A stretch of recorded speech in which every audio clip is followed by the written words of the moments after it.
This week has been very interesting. We've seen mass protests and rioting worldwide as people decide that their health doesn't matter and run amok because a police officer appeared to kill a man in custody. Apparently, looting, arson and violence, while also ignoring social distancing, is an appropriate response to that horrific crime. So too is a willingness to kneel in subjugation by politicians. They aren't compassionate, they're cowards kneeling before the mob. The UMR poll shows that National is still kneeling after a disastrous leadership of Simon Bridges came to its predictable ignominious end. The latest poll, taken after Todd Muller took over, doesn't give much cheer for National's caucus. And we've seen the Prime Minister continuing to insist on remaining at level 2 while doing nothing to stop thousands of protesters thumbing their nose at the rules the rest of us have to live by.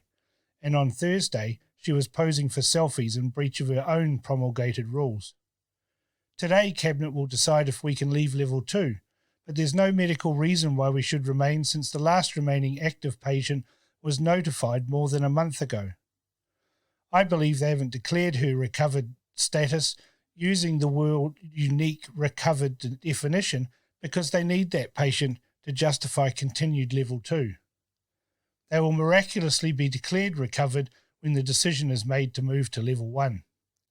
Most of the population is already operating that way. Crunch time is coming, however, as June 10 approaches. That is the day the first wage subsidy runs out, and we're likely to see mass unemployment soon after. By then, the refrains of "be kind" will seem hollow. Lastly, I'll look at the difference between Joe Biden and Donald Trump before wrapping up with the optics of woke Democrats kneeling before the mob. This is Insight Politics, and I'm Cam Slater. And whatever happened to be kind? It seems everywhere you go now, there are a bunch of Karens out there who think that the world begins and ends with Jacinda Ardern. They wax lyrical about her and how she has done everybody proud. I have the misfortune of having to listen to this tosh while they prate on endlessly doing Pilates in their group classes. They seem to have an awful lot to say in between cleansing their tail feathers and performing rather simple contortions like down dog and happy cat, angry cat. I don't think they're working hard enough if they have the breath to prattle on about the pending beatification of St. Jacinda of Mel Talbot. On Thursday, I had had enough of it all when one particular Karen was suggesting that the sun did indeed rise and set out of Jacinda's posterior. On top of that, they kept on claiming that Donald Trump was responsible for the rioting.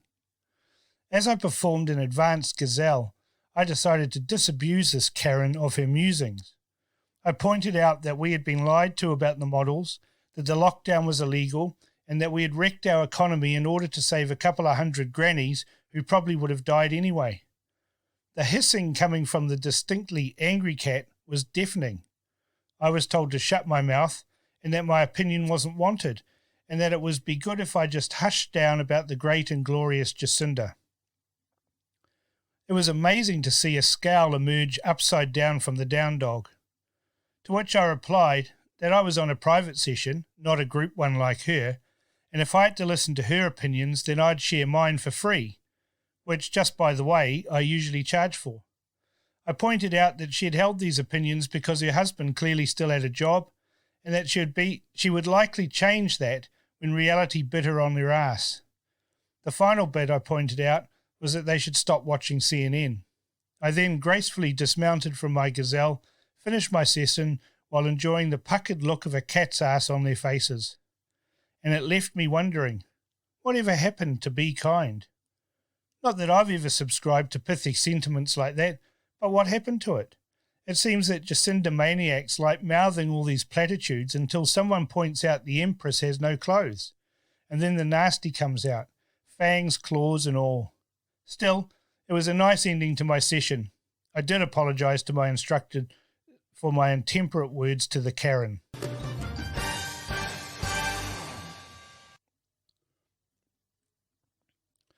The National Party chose Todd Muller to save them from utter destruction, but the first post-coup poll hasn't delivered much good news. A UMR poll was taken the week after Todd Muller took over as National Party leader, and it shows no immediate change to the National Party's fortunes. although Muller has managed to score 13% as preferred Prime Minister, a number that Simon Bridges once only dreamed of. The poll has Labour still well ahead of National on 54%. National was on 30%, just 1% higher than the 29% it scored in the last such UMR poll under Simon Bridges' leadership at the end of April. New Zealand First was on 5% and the Green Party on 4%. ACT wasn't mentioned in the article about this at the far-left rag New Zealand Herald, but the numbers leaked to me suggest they were on 2.5%. Of course, UMR is the polling company used by the Labour Party, but this was one of a regular series taken for its corporate clients rather than Labour. This poll aligns with the two major public polls and also with the Roy Morgan poll, which National has been busily slamming for the last 3 days. David Farrer, National's own pollster, even tweeted his opposition to the Roy Morgan poll. The Brains Trust in National needs to start actually formulating a plan because it appears the only plan they had was to get rid of Simon Bridges. The Wonderkind's first week is actually a nightmare, and Matthew Hooton must really be tearing his hair out that he trashed his media appearances for the shambles of a leadership team. And it seems that actually doing the job of leader of the opposition still eludes the abilities of Todd Muller, and time is running out fast to get it together. Whilst 13% is the stuff only Bridges can dream of, the first poll after John Key took over saw a jump from 9.2% to 28.5%. If that is the benchmark, then Todd Muller is failing. It took John Key a further 6 months to finally pass Helen Clark for the first time, and even then it took another 14 months to stay in front of Clark all the time. Todd Muller doesn't have that much time. He has less than 84 days until voting starts. His handlers need to start smacking him around the ears. Time is a-wasting, and every day that goes by without sensible things coming out of his mouth are days where ACT and New Zealand First will be able to command the media. Meanwhile, there are lots of nasty rumours about Todd Muller swirling around in Auckland National Party circles, so it's fair to say that all are not pleased with developments. The sources of those rumours appear to be the usual suspects, so you can say the white anting of Muller is already in progress. Simon Bridges' troll army of nasties aren't happy, and from the connections it appears to be centred on those connected politically to Muller's deputy. Perhaps Nikki Kay is pre-positioning herself for the inevitable post-election bloodbath, and the gaffes and tone-deaf media appearances have continued. Fresh from a gaffe of saying Paul Goldsmith had Maori heritage, Nikki Kay went on The Nation on Saturday morning and promptly made matters worse. She has now declared that National has a moral obligation to win the election. Listen. Why did you roll Simon Bridges? Because from my perspective, we're in the greatest crisis of a generation, and I didn't believe that he could win. And why was that? Why did you think he couldn't pull it off?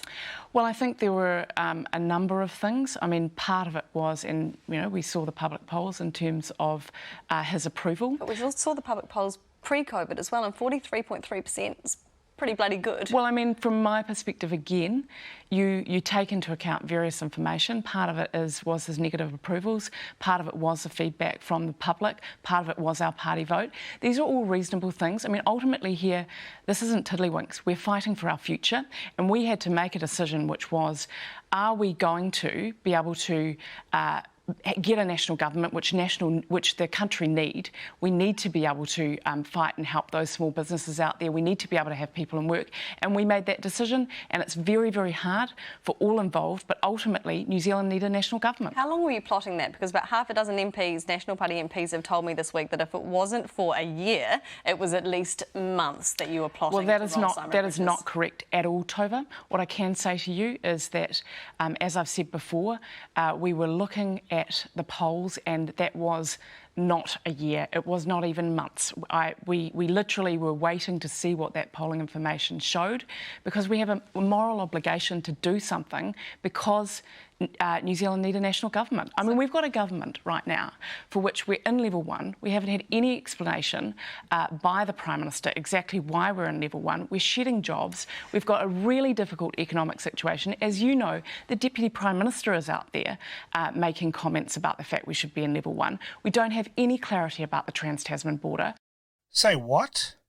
A moral obligation? The only thing she says to back that up is a learned line she uses repeatedly. The country needs a national government. It doesn't make sense. Also notice she confused the current level status, banging on about it being in level 1 several times when we're actually in level 2. Tova climbs into her over diversity and Kay just waffles. This is what a National MP said about you. Sure. Quote, if she'd just shut her mouth and been a good deputy, they wouldn't have had that appalling bungle. What do you think they're referring to? Well, look, again, I don't know who you're talking to, but I do think that obviously the comment that I made in terms of Māori representation in our caucus, I very much acknowledge that I made a mistake. And I think part of leadership is owning that. How did you make that mistake? Well, basically, I was advised by someone in the building. We had a query in terms of Māori representation, but I was wrong. Yeah, so did you misconstrue that text that you got from Joe Hayes, which said, what did that text message say? Look, I'm not going to go into that, Tova, but did Joe tell you that Paul Goldsmith was I don't think it's helpful, Tova, to go into... Well, it's good to clear up whether you're throwing her under the bus or whether... Did you misconstrue or did she tell you categorically I don't think that it's helpful. I don't think it's helpful at all to say who advised me. The thing that I would say, though, Tova, is I am very prepared, if I'm deputy leader, to stand up and own my mistakes, and I made a mistake. And you apologised to him. So yes, I did. It speaks volumes, though, about the lack of diversity on your front bench, though, doesn't it? On that top 12, not a single Māori MP in your top 12. So was that by design or was that ignorance? Look, I think there's a couple of things. Firstly, the most important thing from our perspective is that we have the most competent team as possible. But what I do acknowledge is it is very important to have Māori voice within the caucus. We have some extraordinary Māori MPs in national, whether that is Joe, Harati, Shane Reti, Simon, Paula.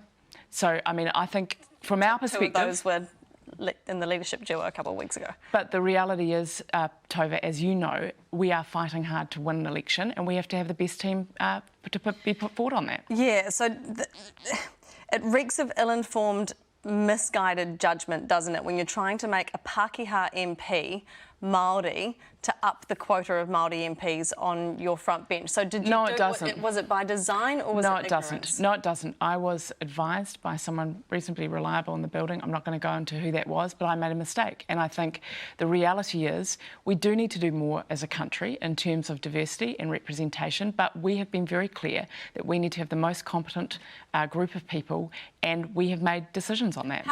When you start name-checking the host, you know you're losing the argument. But does she not realise that we, and National in particular, have reached peak Maori? National was led by two, and look where that got them.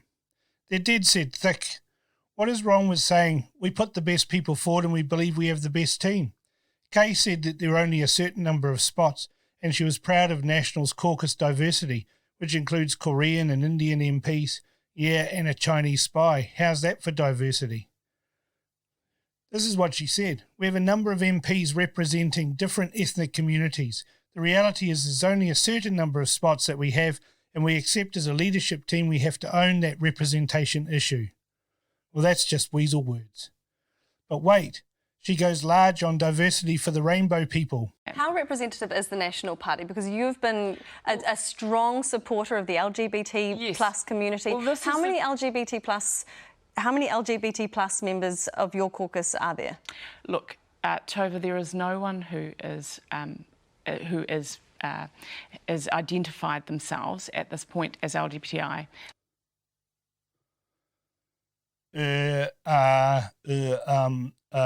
So that'd be none then. She may as well have said National only represents closet queers. It's just pathetic to try and outwoke Labour. What will be next? Her and Muller taking a knee to Maori ratbags on the forecourt of Parliament? I can't see Judith Collins taking part in any of that nonsense, can you?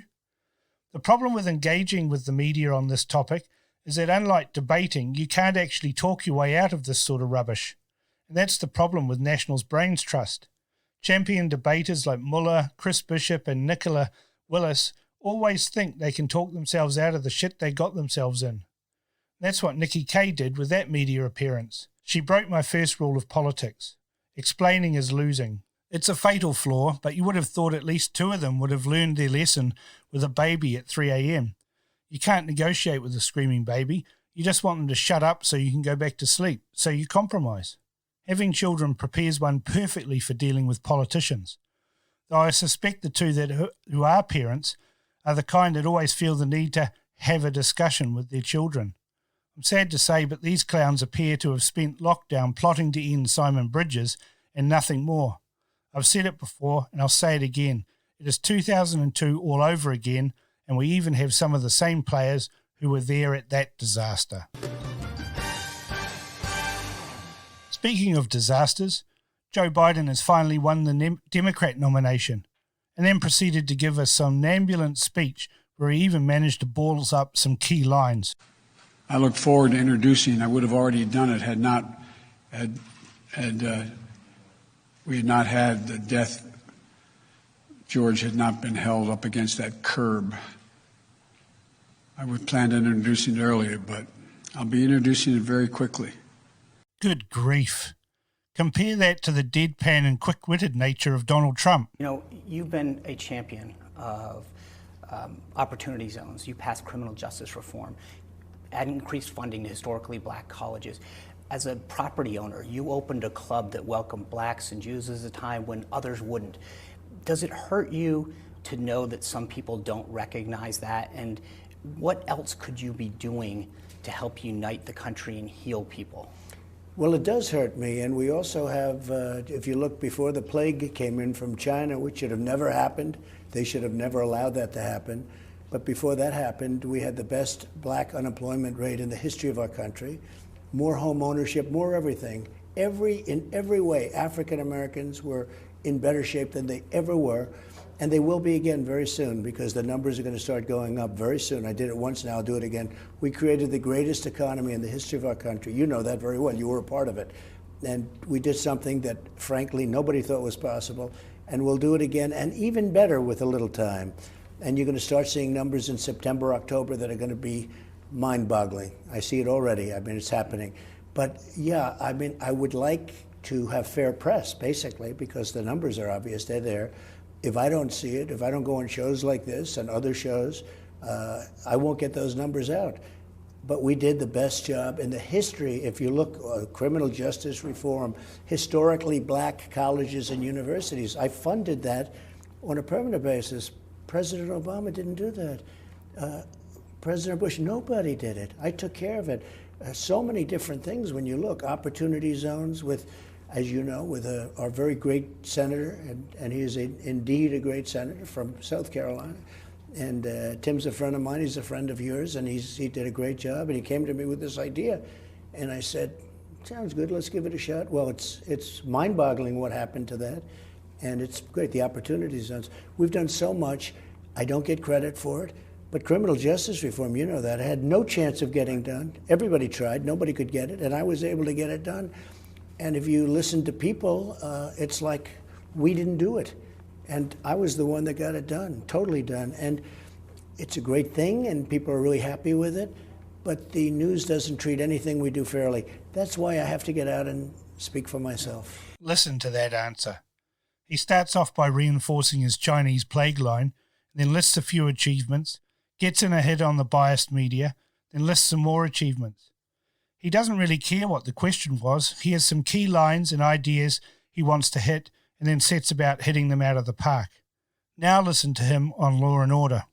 Right now, I think the nation needs law and order because you have a bad group of people out there, and they're using George Floyd, and they're using a lot of other people to try and do some bad things. And what we do, and we have it totally under control, but you have Democrat, in many cases, in all cases, Democrat, super liberal mayors. I mean, the mayor of Minneapolis was disgraceful when I watched that. When I saw cops fleeing a precinct, there's no reason in a million years that should have been done. And we took that mess, that was a total mess. We brought in the National Guard, we took care of it. Now it's very good. If you look at that area, it's very good. So, yeah, we need healing, but we also need strength, and we need toughness, and we need law and order. We need it all, but we do need healing. Now listen as he hits his straps further when talking about law and order. Will you send in the military to any cities in particular to restore that law and order? Well, it depends. I don't think we'll have to. We have very strong powers to do it. The National Guard is customary, and we have a very powerful National Guard, over 300,000 men and women, and we can do pretty much whatever we want as far as that. But as far as going beyond that, sure, if it was necessary. We have Antifa, we have anarchists, we have terrorists, we have looters. We have a lot of bad people in those groups. I mean, you watch and you see. Now, if you watch MSDNC, or if you watch, which is one of them, and if you watch fake news CNN, totally fake news. I mean, I watch. It's almost like these are the most wonderful people on earth. They're not. Right. When you look at the real clips, they're not. There are a lot of bad people, and there are a lot of good people. There's some great people, but there are a lot of really, really bad people in there. And you have a lot of radical left, crazy people, and you have people that don't want good for our country. At the same time, we need healing and all of those things, but we need safety in our cities. And when they don't take care of it, we took care of it in Washington, D.C. I said 2 days ago, this is the safest place on earth. We brought in incredible people. They took care of the situation very easily. It was very easy for them.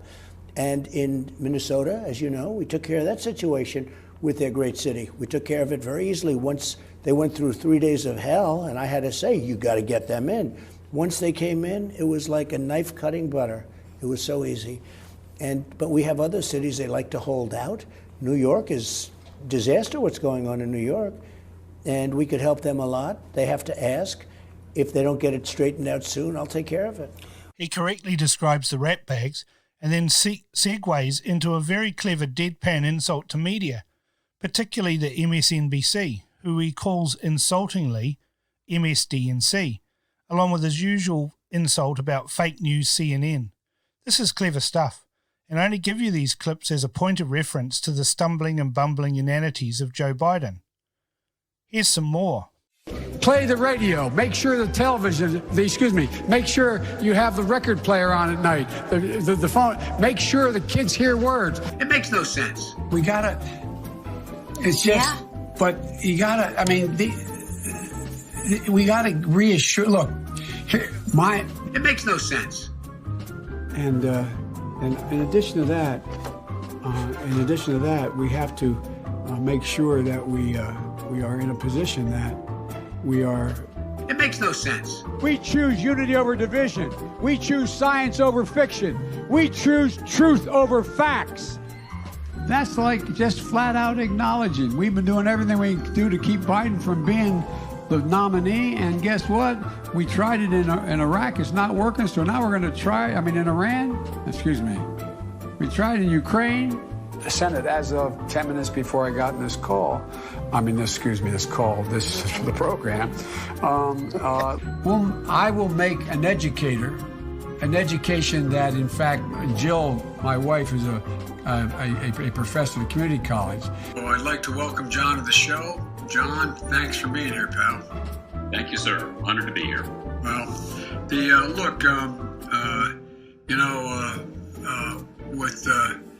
the fact is that there's a lot going on. I don't know even where to begin this, but being part of the Soul of the Nation Saturday.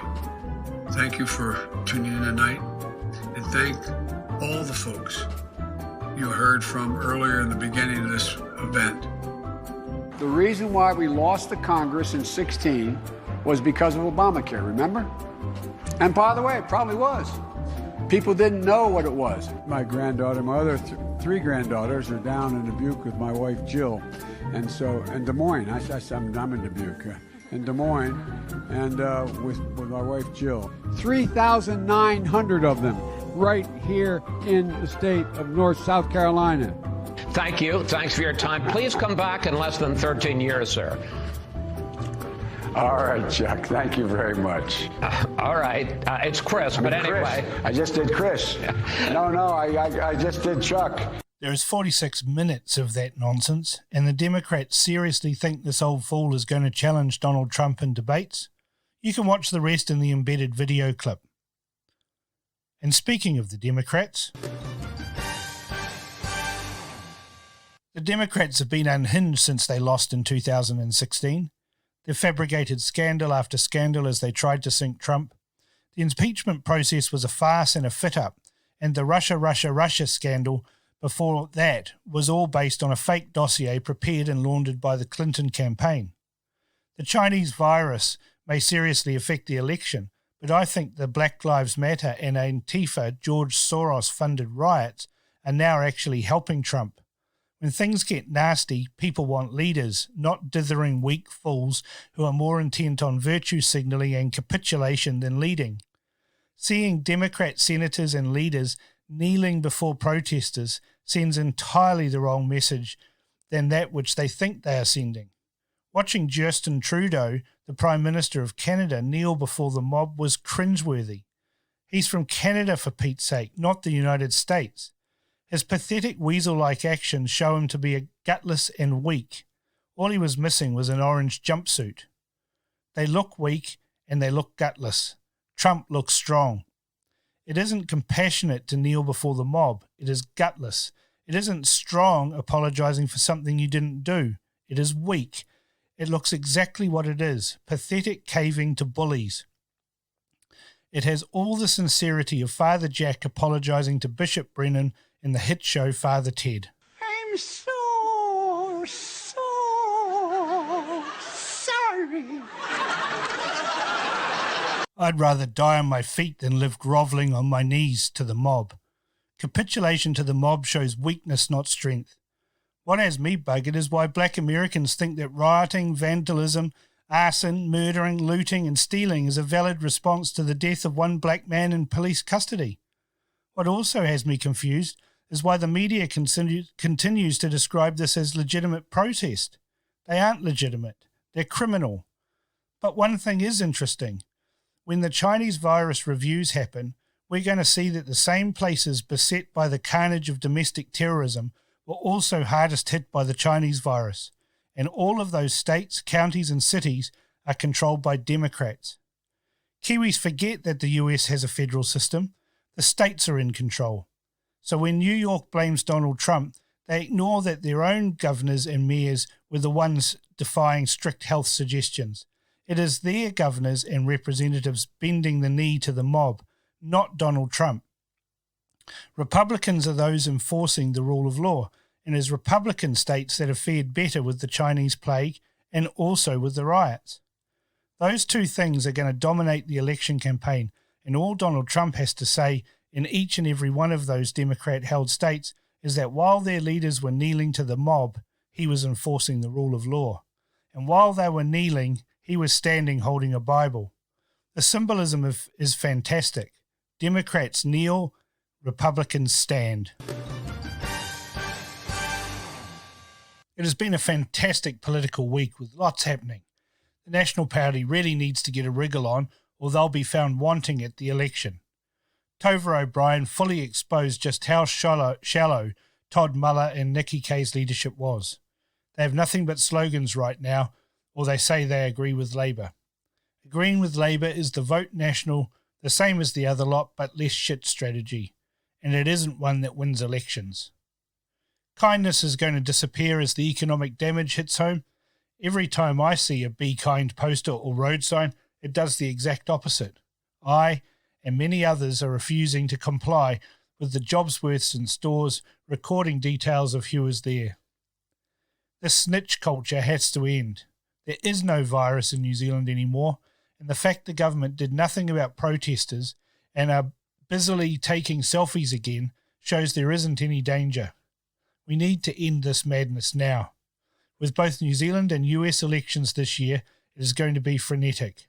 Stay tuned to this podcast and the BFD for more insights as we get fully into the campaigning season. Don't forget to send any questions you may have to questions@thebfd.co.nz. And a big thank you to all our subscribers. It is your subscription that enables content like this. Thanks for listening. This was Insight Politics, and I'm Cam Slater.